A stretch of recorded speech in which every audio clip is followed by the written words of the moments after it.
And moving forward now, the advertising sector in Nigeria is dynamic and rapidly evolving industry that plays a crucial role in shaping consumer behavior and driving economic growth.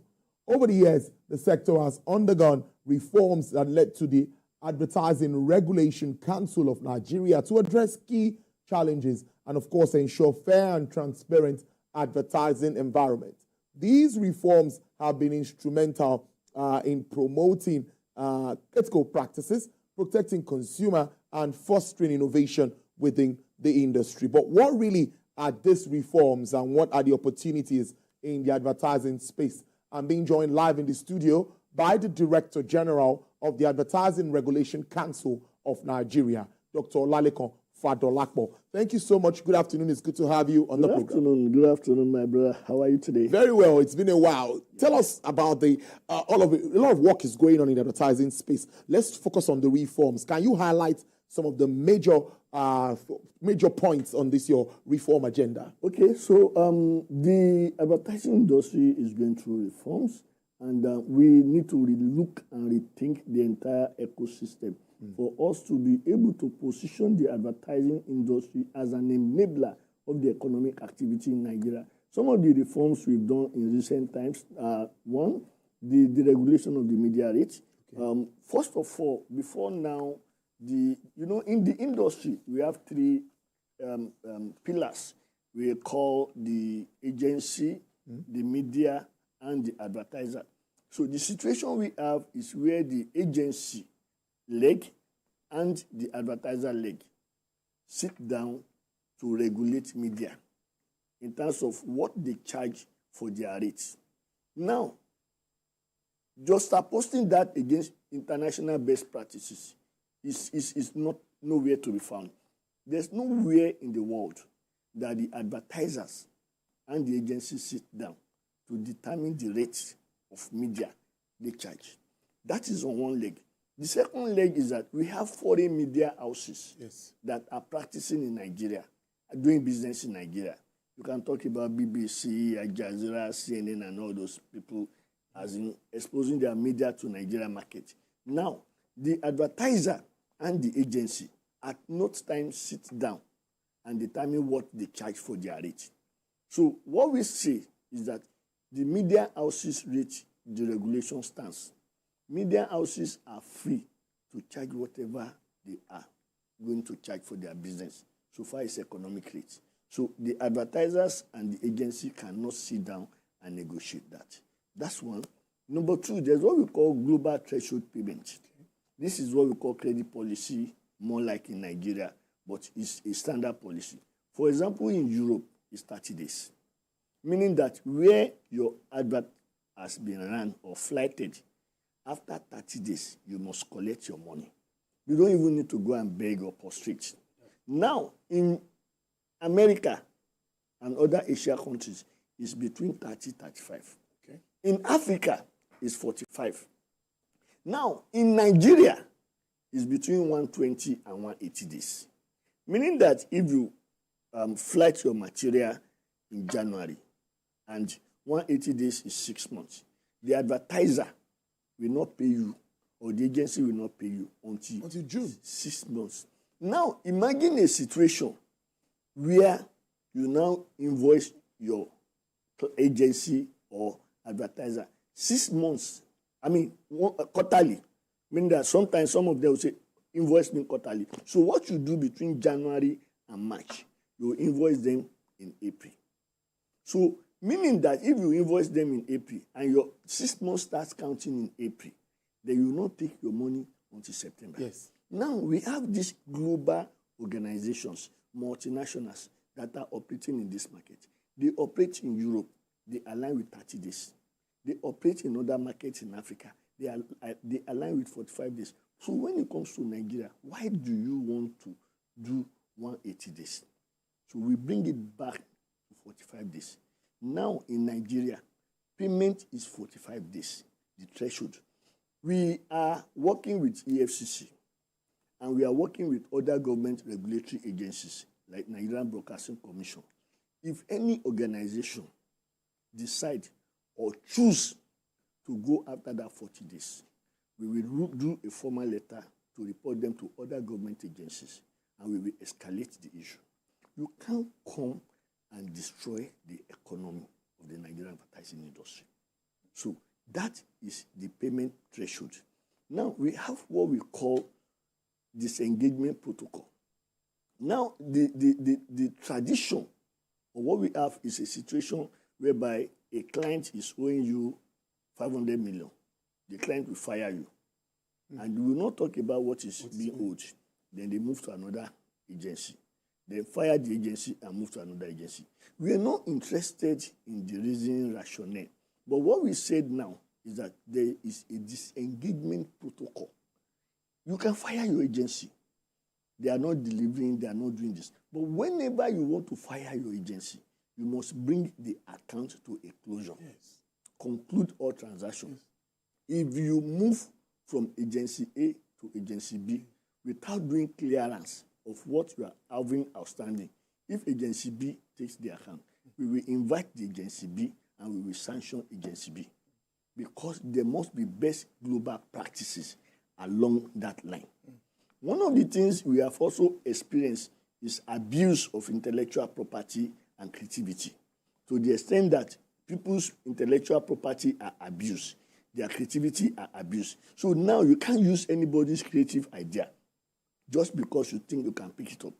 If you do, you violate, or there's an infraction on copyright or intellectual property. How can we take it up with you? We are working with NCC to make sure that there's sanity in that space. That's part of the... It's interesting. Local content policy is pronounced also by ACAN. What are the critical elements of this policy, and what's the impact on the You see, economy? Unfortunately, advertising is supposed to be one of the big enablers of this economy. But because of the shenanigans and mischief of so many stakeholders, they have put us at the back seat. Let me give you a small scenario. Nigeria has over 200 million people in population. In terms of GDP, we have the biggest and the highest in Africa. In terms of internet penetration, the number of people using internet in Nigeria is even more than some population in Africa, as in the entire country. We are, in terms of growth, Nigeria has one of the best. Now, when it now comes to advertising, South Africa advertising industry spend is bigger than now. Egypt is bigger than now. Kenya is bigger than now. Why? It takes a whole village to do advertising. Meaning that if you want to do advertising, you need a model. Because you need a model, you need a costumier. Because you need a model, you need a makeup artist. Now, you need a voiceover artist. You need light, you need sound, you need team. In terms of crew, you need security, you need entertainment, welfare, and everything. So it takes a whole village. Now, when they are shooting their commercial, most times because of the size, it comes with big budget, 500 million, 750 million, 1 billion to shoot an ad. Now, this advert you want to shoot is targeted at the Nigerian market. You want to come and sell to us. You want to make profit from our market. You now take this whole money, 1 billion, you take it to another market. When you now take it there, you now do the production there. You pay them. You are now coming back to Nigeria with a flash drive. How do we sort this out? So what we have said in terms of local policy is that if you are going to sell your product in Nigeria, use Nigerian talent. There's nothing you want in Nigeria that you cannot find. Is it a day boy? Is it a day old baby? Is it a face? So you want to come and rip us off.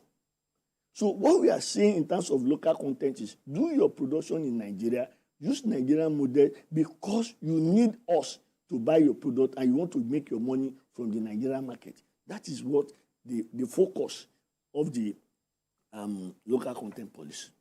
All right. Now, we need to inform our audience that another live feed again from Ogun State, the launch of Renewed Hope Initiative Women Agriculture Support Program. We'll be joining First Lady. She will be there. I think she's already seated.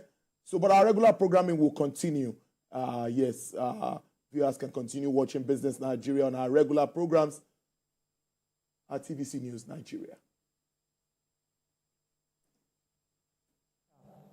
Your Excellency, Ma, may your efforts have touched the lives of many across Nigeria, and we are indeed privileged to have you with us today in Ogun State. I also extend a warm welcome to my sisters, distinguished wives of governors from Lagos.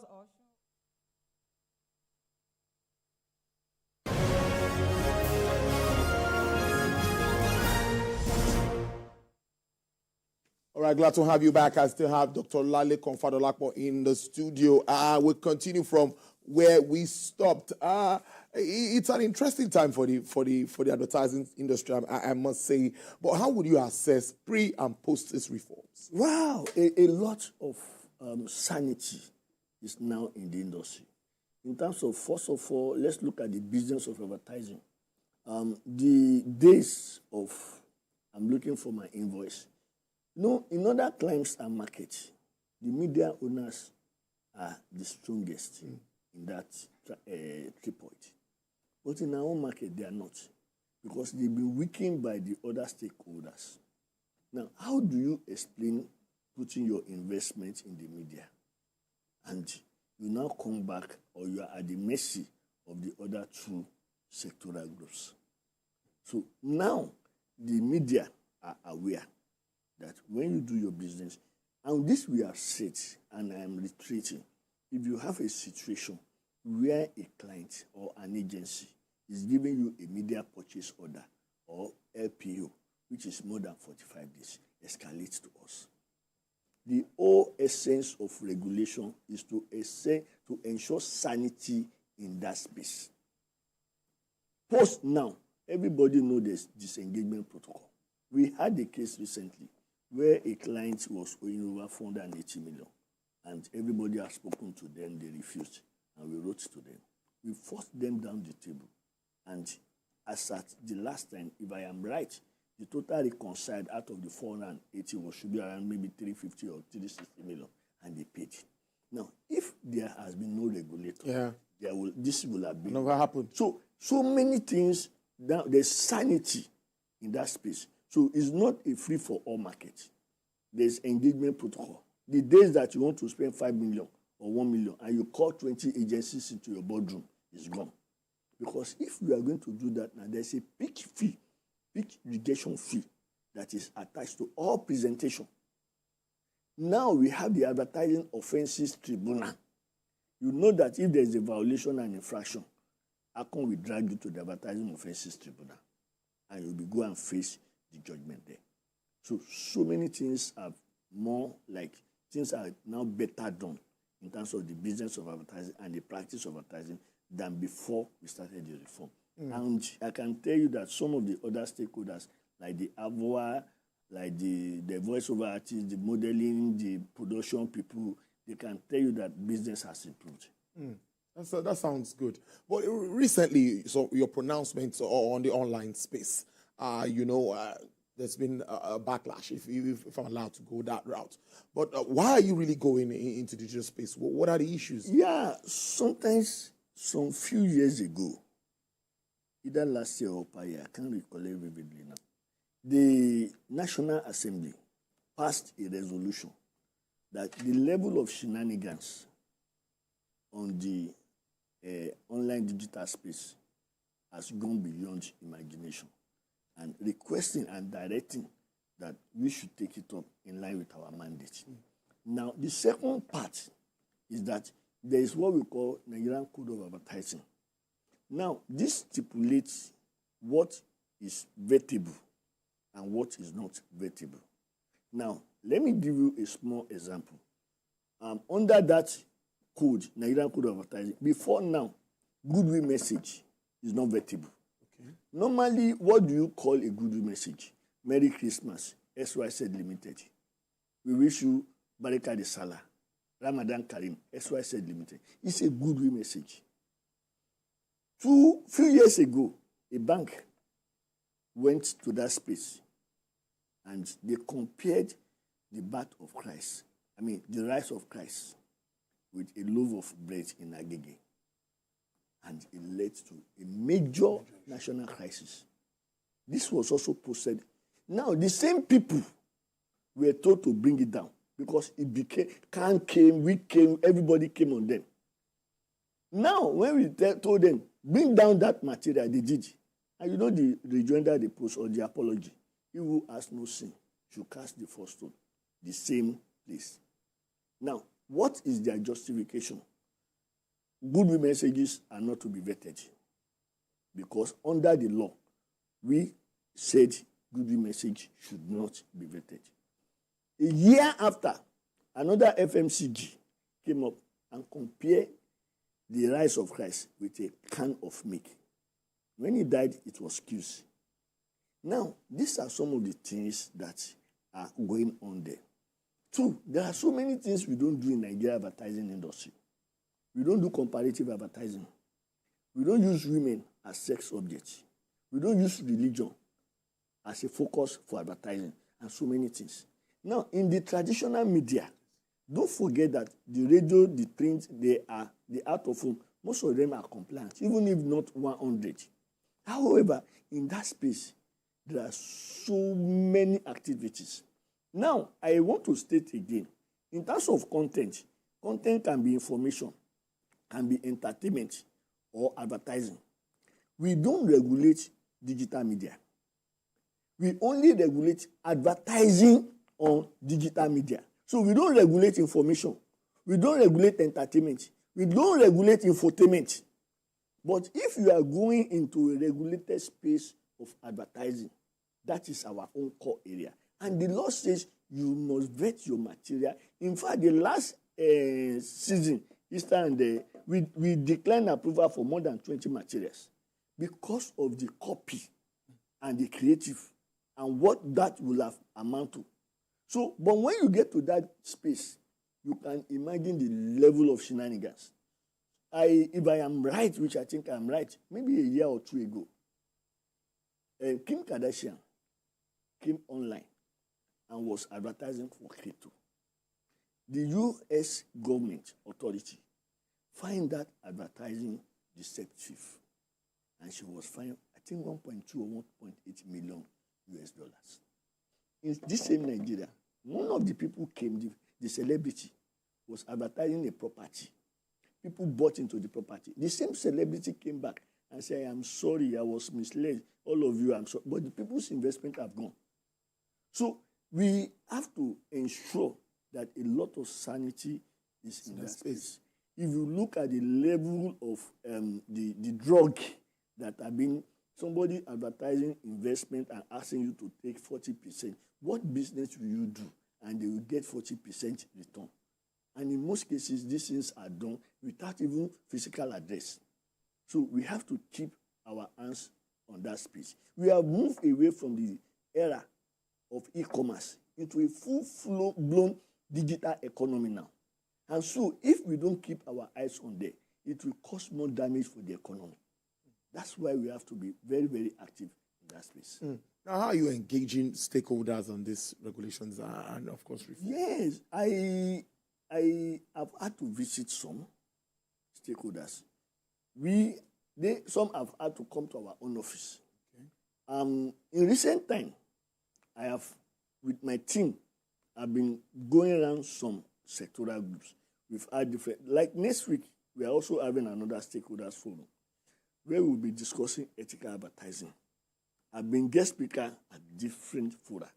There is no sectoral group, and I stand to be corrected, that have written to us to say we need to have engagement on any of these issues that we have not sat with and have explained ourselves. Don't forget that we may not agree on all the rules and principles. However, there's always a room for engagement. So engagement is a continuous exercise. The door will never be shut. So you want to tell us about the ASP Stakeholders Conference? Yeah. Or forum, right? Yeah, the ASP Stakeholders Forum is to discuss ethical advertising. And basically, this is just to cut across the media. We're talking about the broadcast, we're talking about the print, we're talking about the out of home, we're talking about the new media. Wow. It's also going to cut across the key stakeholders. You know, in this industry, it's a triple arrangement. The advertiser, the agency, and the media. Now, there are also other people that are critical in that value chain. The modeling agency, the voiceover artist, the production. So everybody needs to sit down in a room. And let us also say, we cannot afford to leave that space unauthorized. Nigerian advertising industry is supposed to be creating wealth. Let me take you back a little. Look at that local content policy. How many jobs?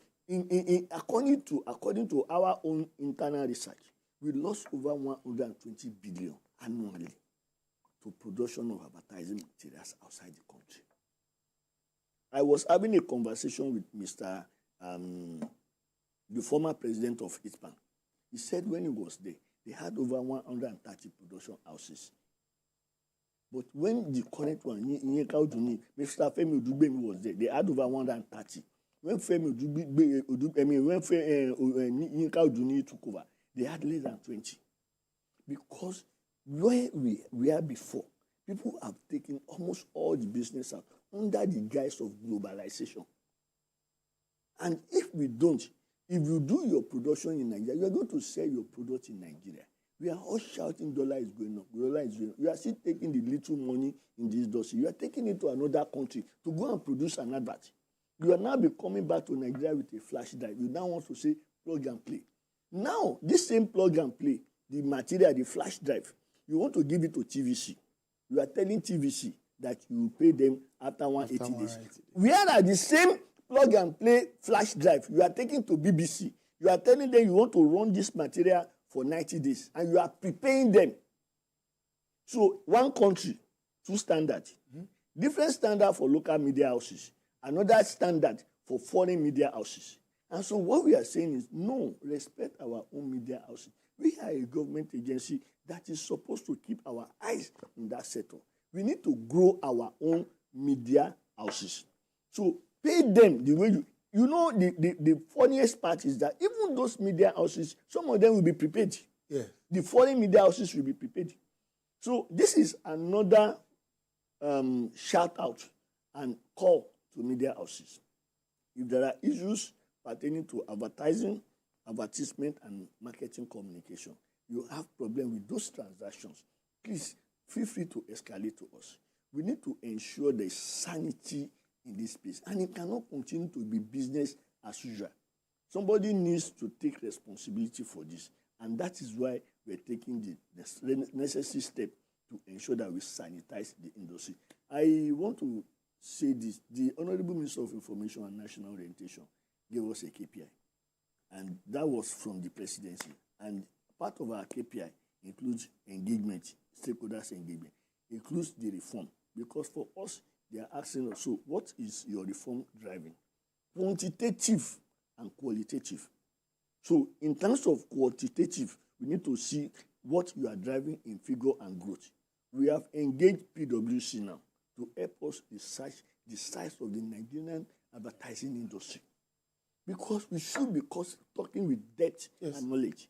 And we are involved in different things now. We've gone past the days of guesstimate. And so if we are talking now, we should be talking with fact and figure. So many things are pre the reform, we were not wrong, but post now, I think we have a clearer direction. Well, we'll have you in again to do some assessments of this beautiful development. The Director General of the Advertising Regulation Council of Nigeria, Dr. Olalekan Fadolapo there. Thank you so much. Do enjoy the rest of your day. Thank you very much. All right, then. Coming up next, we'll look at Nigeria's economy.